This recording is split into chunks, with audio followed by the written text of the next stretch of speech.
جنات ایک دکھائی نہ دینے والی مخلوق ہے جو آگ کے شعلوں سے پیدا کی گئی ہے، جیسا کہ اللہ پاک نے سورہ رحمان میں ارشاد فرمایا۔ ترجمہ: اور جنات کو آگ کے شعلوں سے پیدا کیا ہے۔ زمین پر جنات کی تخلیق انسانوں کی تخلیق سے پہلے ہو چکی تھی، جیسا کہ سورہ حجر میں ہے، اور جنات کو اس سے پہلے زہریلی آگ سے پیدا کیا۔ جنات بھی انسانوں کی طرح عقل و شعور رکھتے ہیں، اسی طرح ان کے پاس صحیح اور غلط میں فرق کرنے کی صلاحیت ہوتی ہے۔ جنات میں بھی بعض سے پاورفل ہوتے ہیں، جیسا کہ بعض طاقتور لوگ انسانوں کے درمیان بھی ہوتے ہیں۔ حضرت سلیمان علیہ السلام نے جب ملکہ بلقیس کے تخت کو لے کر آنے کا حکم دیا تو ایک جن نے کہا، جس کا ذکر سورہ نمل میں ہے۔ ترجمہ: جنات میں سے ایک دیو نے کہا کہ میں اتنی جلدی لے آؤں گا کہ آپ اپنی جگہ سے بھی نہ اٹھیں گے۔ جنات انسانوں کے بعض ضروری کاموں کو انجام دینے کی بھی طاقت رکھتے ہیں، جیسا کہ سورہ سبا میں ہے، اور جنات میں ایسے افراد بنا دیے جو خدا کی اجازت سے ان کے سامنے کام کرتے تھے۔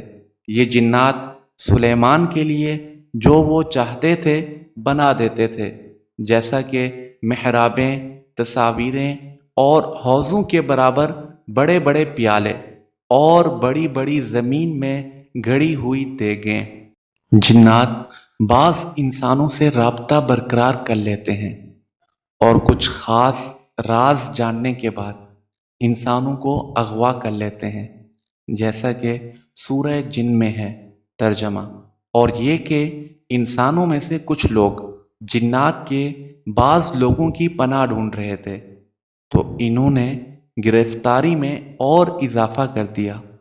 جنات میں سے بعض گروہ مومن اور نیک ہیں اور بعض کافر اور فاسق، جیسا کہ سورہ جن میں ہے، اور ہم میں سے بعض نیک کردار ہیں اور بعض اس کے علاوہ۔ جنات کا بھی قیامت میں حشر و نشر اور حساب کتاب ہوگا، جیسا کہ سورہ جن میں ہے، اور نافرمان تو جہنم کے ایندھن ہو گئے ہیں۔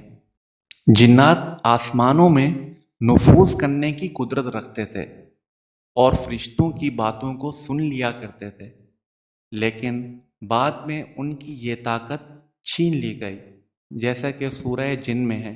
ترجمہ: اور ہم پہلے بعض مقامات پر بیٹھ کر باتیں سن لیا کرتے تھے، لیکن اب کوئی سننا چاہے گا تو اپنے لیے شعلوں کو تیار پائے گا۔